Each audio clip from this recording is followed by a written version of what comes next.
விசாரணையின் அடிப்படையில் தேனாம்பேட்டை சுற்றுவட்டார பகுதிகளில் அமீர் அலியின் தலையை போலீசார் தேடி வருகின்றனர்.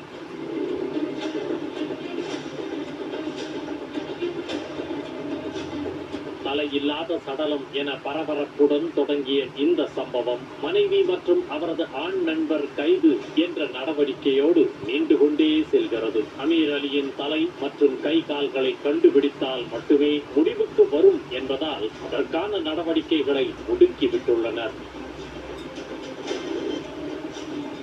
தலையில் வாசனை திரவியத்தை தடவி ரயிலில் எடுத்துச் சென்று செங்கல்பட்டு அருகேயுள்ள ஏரியில் யாருக்கும் தெரியாமல் வீசிச் சென்றதாக இருவரும் திடுக்கிடும் தகவலை தெரிவித்தனர்.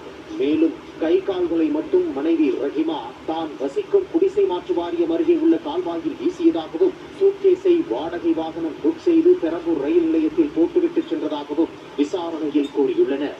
இந்நிலையில் இருவரும் மாற்றி மாற்றி இடத்தை காட்டியதால் தலையை கண்டுபிடிக்க போலீசார் தவித்து வருகின்றனர்.